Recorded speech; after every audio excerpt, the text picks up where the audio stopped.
আবাসন নিয়ে আন্দোলনের জেরে ঢাকা মেডিকেল কলেজ বন্ধ ঘোষণা, শিক্ষার্থীদের হল ছাড়ার নির্দেশ।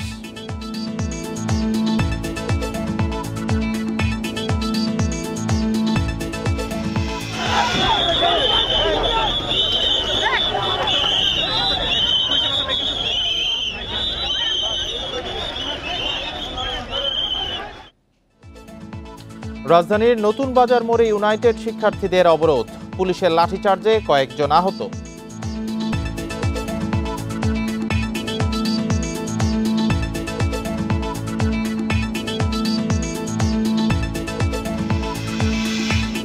সময় হলেই ঘোষণা হবে ভোটের দিনক্ষণ, বললেন সিইসি। সরকারের সহযোগিতা ছাড়া সুষ্ঠু নির্বাচন সম্ভব নয়।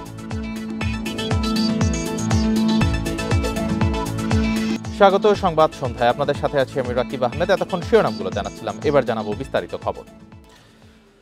ঢাকা মেডিকেলের একাডেমিক কার্যক্রম অনির্দিষ্টকালের জন্য বন্ধ ঘোষণা করেছে কলেজ প্রশাসন। পাশাপাশি শিক্ষার্থীদের আগামীকাল রোববার বেলা 12টার মধ্যে হল ছাড়ার নির্দেশ দেওয়া হয়েছে। এক বিজ্ঞপ্তিতে এই নির্দেশনা দিয়েছে কলেজ কর্তৃপক্ষ। এতে বলা হয়, শনিবার একাডেমিক কাউন্সিলের জরুরি সভার সিদ্ধান্ত অনুযায়ী ঢাকা মেডিকেলের অচলাবস্থা নিরসনে কাল থেকে এমবিবিএস এর একাডেমিক কার্যক্রম অনির্দিষ্টকালের জন্য বন্ধ থাকবে। শিক্ষার্থীদের রোববারের মধ্যে হল ছাড়তে হবে, তবে পেশাগত এমবিবিএস পরীক্ষার্থী ও বিদেশি শিক্ষার্থীরা এর আওতামুক্ত। এদিকে কর্তৃপক্ষ নির্দেশ দিলেও দাবি পূরণ না হওয়া পর্যন্ত হল না ছাড়ার ঘোষণা দিয়েছেন শিক্ষার্থীরা। এর আগে সকালে আবাসনের দাবিতে অবস্থান কর্মসূচি পালন করেন শিক্ষার্থীরা। তারা জানান, একাডেমিক ভবনের পলেস্তরা খসে পড়লেও কর্তৃপক্ষ কোনো ব্যবস্থা নিচ্ছে না। ফজলে রাব্বি হল সহ দুটি হল বসবাসের অনুপযোগী। আবাসন সংকট সমাধান না হওয়া পর্যন্ত ক্লাসে না ফেরারও ঘোষণা শিক্ষার্থীদের। আমরা একটা নিরাপদ এবং বিকল্প আবাসন চাচ্ছি। এখন আমি KT1 ব্যাচ, আমরা এইটুকু জানি যে বাজেট যদিও পাস হয়, খুব কম সম্ভাবনায় আছে যে আমি আমাদের নতুন হলে উঠতে পারবো। সো আমরা চাচ্ছি যে একটা কমসে কম একটা বাজেট পাস করা হোক এবং একটা বিকল্প আবাসনের ব্যবস্থা করা হোক। রাজধানীর নতুন বাজার মোড়ে ইউনাইটেড ইউনিভার্সিটির শিক্ষার্থীদের লাঠিচার্জ করেছে পুলিশ। 5 দাবিতে শিক্ষার্থীরা সড়ক অবরোধ করলে পুলিশ তাদের সরিয়ে দেয়। শিক্ষার্থীদের ব্লকেট কর্মসূচিতে ব্যাহত হয় যান চলাচল, দুর্ভোগে পড়ে সাধারণ মানুষ। সমস্যা ক্যাম্পাসের, অথচ সড়ক অবরোধ নতুন বাজারে। ইউআইইউ শিক্ষার্থীদের লাঠিচার্জ করে সরিয়ে দেয় পুলিশ। সকাল 8:30 থেকে বন্ধ হয়ে যায় যান চলাচল। 10:30টায় কঠোর হয় আইন শৃঙ্খলা বাহিনী। এতে আহত হয় বেশ কয়েকজন শিক্ষার্থী। অথরিটি একটু সাইডে গেল, পুলিশ আমাদের উপরে অ্যাটাক।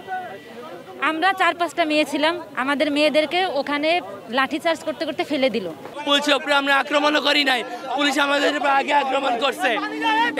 এতে আমরা তারপরে আক্রমণ করছে আমাদের সারা শরীর, কোনো মতে আমরা মাথাটা বাঁচাইছি। অতর্কিতভাবে আমাদের উপর হামলা শুরু করে দিয়েছে এবং আমাদের এখানে আন্দোলনরত যে শিক্ষার্থীগুলো ছিল এবং বিশেষ করে আমাদের মেয়েদের উপরও পুলিশ লাঠিচার্জ করছে। দীর্ঘ সময় রাস্তা বন্ধ থাকায় ভোগান্তিতে পড়ে সাধারণ মানুষ। মানুষের খুবই কঠিন অবস্থা, বেহাল অবস্থা আছে, চলাফেরা করার কঠিন অবস্থা। ছাত্রকেরা বোঝা উচিত, আমাদেরও পেট আছে, আমরা সংসার না চালালে ছাত্রকে চালাবো কিভাবে? আমরা তো বাবা, আমরা যদি খেটে খাতে না পারি, বাবা ছাত্রদের লেখাপড়া করাবো কোত্থেকে? সম্প্রতি ইউআইইউ এর 41 জনকে বহিষ্কারের প্রতিবাদে আন্দোলনে নামে শিক্ষার্থীরা। সমঝোতার চেষ্টা করেও ব্যর্থ হয় বিশ্ববিদ্যালয় কর্তৃপক্ষ। পরে অনির্দিষ্টকাল নতুন বাজার ব্লকেটের ঘোষণা দেয় আন্দোলনকারীরা। আমাদের কর্মসূচি এখানে আমরা আগে ঘোষণা দিয়েছি, এখানে আবারও দিচ্ছি অনির্দিষ্টকালের জন্য আমরা নতুন বাজার ব্লকেট আয়োজন করছি এবং সারা বাংলাদেশ সহ সারা বাংলাদেশের প্রাইভেট ইউনিভার্সিটি সবাই রাস্তায় নেমে আসবে। সারা বাংলাদেশ যারা আছে, এই যে হামলা যারা করেছে তাদের অবশ্যই ব্যবস্থা গ্রহণ করতে হবে এবং এই আমাদের কাছে সরকারের উচ্চপদস্থ কর্মকর্তা অর্থাৎ প্রধান উপদেষ্টার দপ্তর এবং শিক্ষা মন্ত্রণালয় থেকে যতক্ষণ পর্যন্ত মানুষ এসে কথা বলে আমাদের সমস্যার সমাধান না করবে, এই আন্দোলন চলমান থাকবে। গত এপ্রিলে এক শিক্ষার্থীকে মিড টার্ম পরীক্ষায় অংশ নিতে না দেয়াকে কেন্দ্র করে সংকটের শুরু। Sajjad Hossain, independent news, Dhaka. EC যতই স্বাধীন হোক না কেন, সরকারের সহযোগিতা ছাড়া সুষ্ঠু নির্বাচন সম্ভব নয়, এমন মন্তব্য করেছেন প্রধান নির্বাচন কমিশনার AM নাসির উদ্দিন। তাই এক্ষেত্রে সরকারের ভূমিকাই মুখ্য। সকালে নির্বাচনী প্রশিক্ষণ ইনস্টিটিউটের কর্মকর্তাদের প্রশিক্ষণের উদ্বোধন শেষে তিনি বলেন, নির্বাচনের জন্য বিভিন্ন ধাপ শেষ করে কমিশন নিজস্ব কর্মপরিকল্পনায় এগোচ্ছে। জাতীয় নির্বাচন সামনে রেখে সকালে ইসি সচিবালয় ও নির্বাচনী প্রশিক্ষণ ইনস্টিটিউটের কর্মকর্তাদের দুদিনব্যাপী প্রশিক্ষণের উদ্বোধন করেন প্রধান নির্বাচন কমিশনার AMM নাসির উদ্দিন। অনুষ্ঠানে নির্বাচন কমিশনাররা আগামী নির্বাচন নিয়ে তাদের অবস্থান এবং ভোটের সময় আইন প্রয়োগের ক্ষেত্রে দায়িত্বের কথা তুলে ধরেন। জাতিকে একটা ঘোষণা দিতে চাচ্ছি যে আপনি সাঁতার জানেন আর না জানেন, কেউ কিন্তু ডুবে না, কোনো মানুষই ডুবে না, কোনো প্রাণীই ডুবে না, সবাই ভেসে থাকে। কিন্তু আমরা ডুবে যাই কেন? আমাদের নার্ভাসনেস থেকে। সিইসি বলেন, নির্বাচন আয়োজন করতে সরকারের সহায়তা নিতে হয়, তাই নির্বাচন কমিশন স্বাধীন হলেও সরকারের এখানে মুখ্য ভূমিকা থাকে। যতই আপনি স্বাধীন বলেন না কেন ইসিকে, সরকার ছাড়া নির্বাচন করা সম্ভব, কারণ সরকারের সহযোগিতা নিয়েই তো আমাকে নির্বাচনটা করতে হবে। আমাকে আইনশৃঙ্খলা বাহিনীর সাহায্য নিতে হবে, সরকারি অফিসারদের সাহায্য নিতে হবে, প্রশাসনের সহযোগিতা নিতে হবে। সুতরাং সরকার এখানে মুখ্য একটা ভূমিকা রাখবে তো ইলেকশনের মধ্যে। এটা ছাড়া তো সম্ভব না, এটা তো সম্ভব না। নির্বাচনী রোডম্যাপ বিষয়ে সাংবাদিকদের প্রশ্নের জবাবে সিইসি বলেন, এই বিষয়ে নিজস্ব কর্মপরিকল্পনায় এগুচ্ছে ইসি। এত বড় একটা নির্বাচন হবে, আমাদের তো নিজস্ব একটা পরিকল্পনা, এটা আমাদের ব্যবহারের জন্য, not for sharing with everybody, যে আপনারা সবাই জানুন যে আমরা এইভাবে করছি, সেরকম না। এটা আমাদের নিজস্ব, এটা সংশোধনযোগ্য। এটা যদি টাইমলি যদি কোনো কারণে রিসিভ না হয়, 2-4 দিন এদিক ওদিক হতে পারে। সময় মতো সবাইকে নির্বাচনের বিষয়ে জানানো হবে বলেন সিইসি। সুলতানা জাহান মিতু, ইন্ডিপেন্ডেন্ট নিউজ, ঢাকা। ফেব্রুয়ারির নির্বাচনে জনগণের প্রত্যাশা পূরণ হবে বলে মন্তব্য করেছেন বিএনপি মহাসচিব মির্জা ফখরুল ইসলাম আলমগীর। শনিবার রাজধানীতে এক অনুষ্ঠানে তিনি আশা প্রকাশ করেন, ছাত্রদের গঠিত দল এনসিপি সবার প্রত্যাশা পূরণ করবে। এদিকে দ্রুত নির্বাচনের মাধ্যমে জনগণের অধিকার ফিরিয়ে দেওয়ার আহ্বান জানিয়েছেন বিএনপির স্থায়ী কমিটির সদস্য AZM জাহিদ হোসেন। জাতীয় প্রেস ক্লাবের রাষ্ট্রনায়ক জিয়াউর রহমানের নেতৃত্ব বর্তমান বাংলাদেশ শীর্ষক আলোচনা সভা। এতে অংশ নেন বিএনপির স্থায়ী কমিটির সদস্য AZM জাহিদ হোসেন। বলেন, গুটি কয়েক মানুষ যেভাবে বলবে সেভাবে দেশ চলতে পারে না, দ্রুত নির্বাচন দেওয়ার আহ্বান তার। আমাদের বক্তব্য হচ্ছে, দ্রুততম সময়ের মধ্যে জনগণের অধিকার জনগণকে ফেরত দেওয়ার মধ্যেই আগামীর বাংলাদেশ গড়ার শক্তি নিহিত আছে।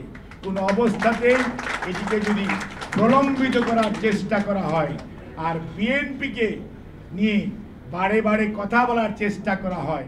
ঢাকা রিপোর্টার্স ইউনিটিতে বিপ্লবী ওয়ার্কার্স পার্টির প্রতিষ্ঠা বার্ষিকীতে অংশ নেন বিএনপির মহাসচিব মির্জা ফখরুল ইসলাম আলমগীর।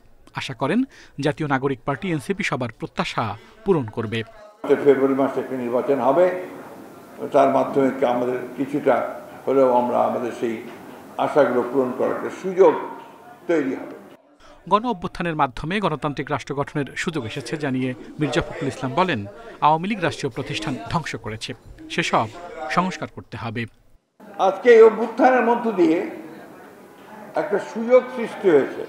সবাই মিলে বাংলাদেশের যারা আমরা ফ্যাসিবাদের বিরুদ্ধে লড়াই করেছি, সংগ্রাম করেছি, যারা প্রাণ দিয়েছি, যারা আহত হয়েছি, সবাই মিলে আমরা অন্তত একটা গণতান্ত্রিক রাষ্ট্র ব্যবস্থা আমরা নির্মাণ করতে চাই। মির্জা ফখরুল বলেন, সুইস ব্যাংকে বাংলাদেশিদের আমানতের পরিমাণ দেখে প্রমাণ হয় ফ্যাসিস্ট আমলে দেশ থেকে কি পরিমাণ টাকা লুট হয়েছে। আল আমিন হোসেন, ইন্ডিপেন্ডেন্ট নিউজ, ঢাকা। দেশের স্বাধীনতা, সার্বভৌমত্ব, গণতন্ত্র ও ভোটের অধিকারের জন্য জিয়া পরিবার সবসময় মানুষের পাশে দাঁড়িয়েছে বলে মন্তব্য করেছেন বিএনপির কেন্দ্রীয় কমিটির সদস্য অ্যাডভোকেট রুহুল কুদ্দুস তালুকদার দুলু। দুপুরে নাটোর শহরের মাধ্যমিক শিক্ষা সমিতির আয়োজনে শিক্ষক সমাবেশে তিনি একথা বলেন। তিনি বলেন, শিক্ষকদের বেতনের 40% সরকারিভাবে পাওয়ার ব্যবস্থা করে দিয়েছিলেন প্রেসিডেন্ট জিয়াউর রহমান। পরে তা 60% বৃদ্ধি করা হয়। বেগম খালেদা জিয়া ক্ষমতায় এসে তা আবারও 80% বৃদ্ধি করেন। পরে বিএনপি সরকার আবারও ক্ষমতায় এসে বেতন ভাতা 100% উন্নীত করে। শিক্ষকরা যে বেতন ভাতা পাচ্ছেন তার কৃতিত্ব বিএনপির। আগামীতেও দেশের মানুষের কল্যাণে বিএনপি নেতাকর্মীরা সবসময় মানুষের পাশে থাকবে। বাংলাদেশের স্বাধীনতা, বাংলাদেশের সার্বভৌমত্ব, বাংলাদেশের গণতন্ত্র, বাংলাদেশের মানুষের ভোটের অধিকারের জন্য জিয়া পরিবার বাংলাদেশের মানুষের পাশে দাঁড়িয়েছিল। সরকারি খাতের স্বচ্ছতা এবং আর্থিক খাতের স্থিতিশীলতা বাড়াতে $50 কোটি বাজেট সহায়তার ঘোষণা বিশ্বব্যাংকের। শনিবার এক সংবাদ বিজ্ঞপ্তিতে অর্থায়নের বিষয়ে জানায় সংস্থাটি। এতে বলা হয়, অনুমোদিত অর্থ দেশের টেকসই অর্থনৈতিক প্রবৃদ্ধির জন্য সরকারি ও আর্থিক খাত সংস্কারে সহায়তা করবে। এর ফলে দেশের দরিদ্র ও নিম্ন আয়ের মানুষের জন্য সরকারি সেবা আরও সহজতর হবে। বিশ্বব্যাংকের কর্মকর্তা গেইল মার্টিন বলেন, সরকারি অর্থ ব্যবস্থাপনার উন্নয়ন দেশের টেকসই প্রবৃদ্ধির জন্য গুরুত্বপূর্ণ। এছাড়া স্বচ্ছ ও জবাবদিহিমূলক প্রতিষ্ঠান গঠনে এই অর্থায়ন ভূমিকা রাখবে বলেও মনে করেন তিনি। তিনি বলেন, নতুন এ অর্থায়ন কর্মসূচি অভ্যন্তরীণ রাজস্ব আহরণ বাড়াবে। কর প্রশাসন ও নীতিমালায় আন্তর্জাতিক মানের সংস্কার আনা সম্ভব হবে বলেও জানান তিনি।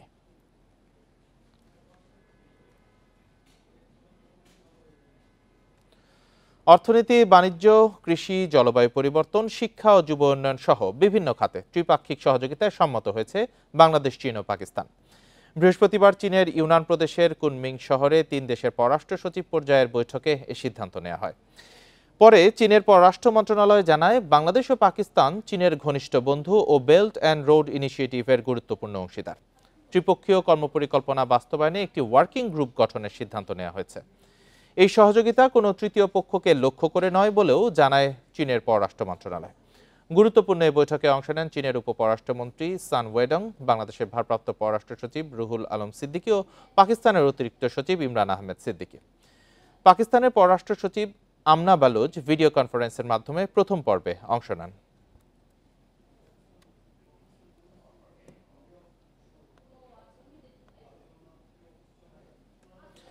আগামী অর্থবছর কালো টাকা সাদা করার সুযোগ বাতিল করা হচ্ছে।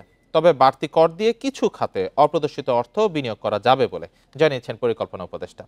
শনিবার রাজধানীর একটি হোটেলে এক মত বিনিময় সভায় এসব কথা বলেন তিনি। এ সময় গবেষণা সংস্থা র্যাপিড জানায়, আগামী অর্থবছর দেশি বিদেশি ঋণের সুদ পরিশোধেই যাবে রাজস্ব আয়ের প্রায় 40%। আগামী অর্থবছরের প্রস্তাবিত বাজেট ও এলডিসি উত্তরণ নিয়ে বেসরকারি গবেষণা সংস্থা র্যাপিডের এই মতবিনিময় সভা। মূল প্রবন্ধ উপস্থাপনের সংস্থার চেয়ারম্যান ডক্টর আব্দুর রাজ্জাক জানান, রাজস্ব আদায়ের প্রায় 33% অর্থ চলে যায় ঋণের সুদ পরিশোধে। আগামী অর্থবছরে এই হার 40%-এর কাছাকাছিও পৌঁছাতে পারে। বলেন, বৈদেশিক ঋণের পুরো অর্থই আবার দেশি বিদেশি ঋণের সুদ পরিশোধে খরচ করা হচ্ছে। এলডিসি উত্তরণ মোকাবেলায় উচ্চ শুল্ক কমানোর কোনো পরামর্শ বাজেটে আসেনি বলে তিনি জানান।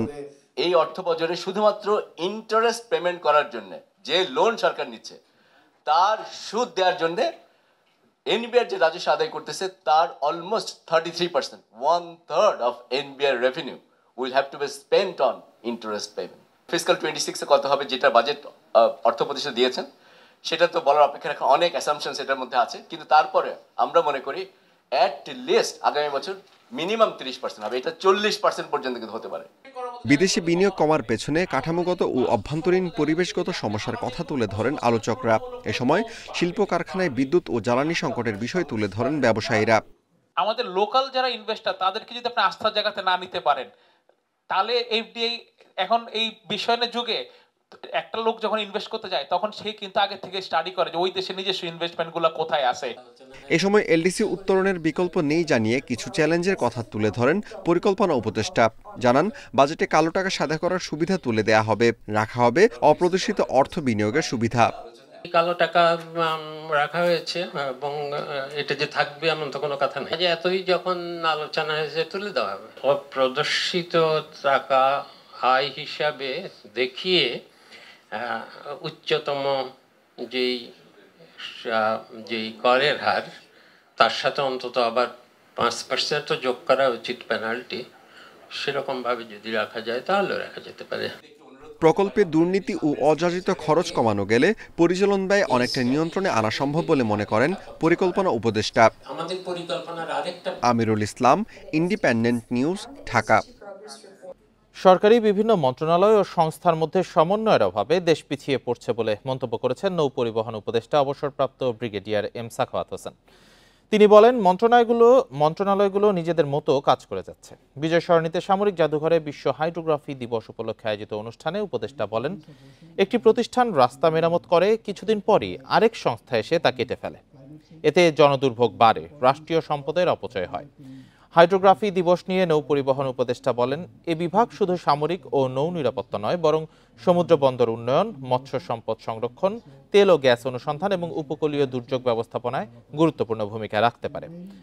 হাইড্রোগ্রাফিকে সমুদ্র সম্পদ ব্যবহারের রূপরেখা হিসেবে অভিহিত করেন তিনি।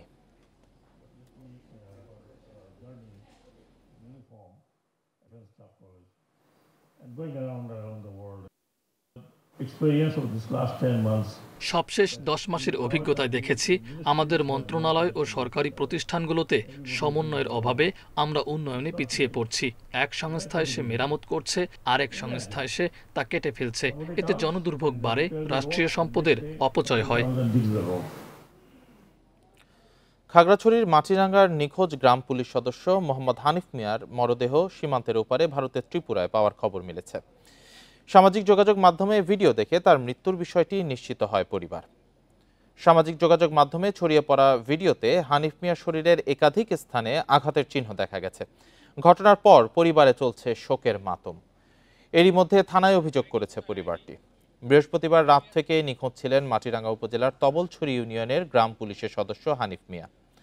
মাটিরাঙ্গা উপজেলা নির্বাহী কর্মকর্তা মঞ্জুর আলম গ্রাম পুলিশ সদস্য হানিফ মিয়ার মৃত্যুর বিষয়টি নিশ্চিত করলেও কিভাবে তার মৃত্যু হয়েছে তা নিশ্চিত হতে পারেননি।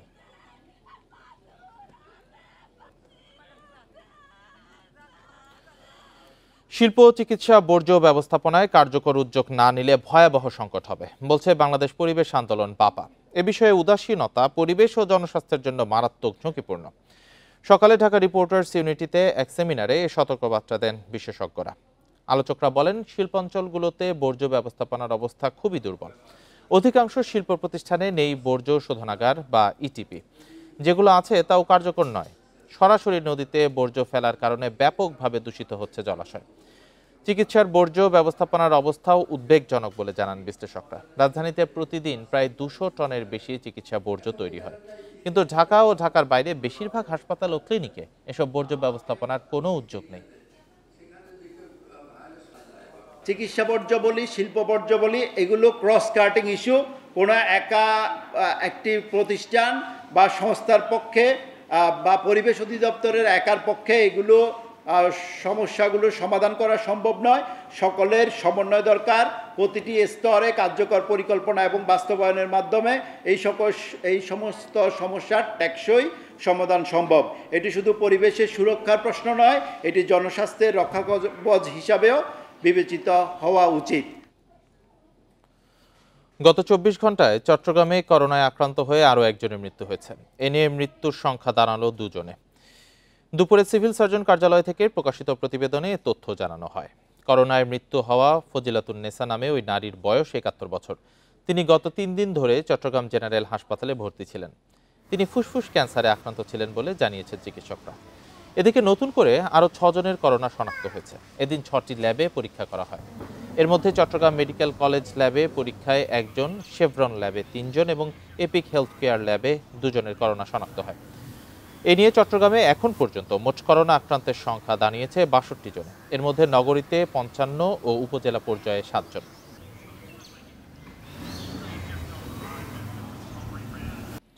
আর এই ছিল সংবাদ সন্ধ্যার আয়োজনে। ইন্ডিপেন্ডেন্ট টেলিভিশনের সব খবর আরও বিস্তারিত জানতে চোখ রাখুন ফেসবুক, ইউটিউব, এক্সে। এতক্ষণ যারা সাথে ছিলেন ধন্যবাদ সবাইকে।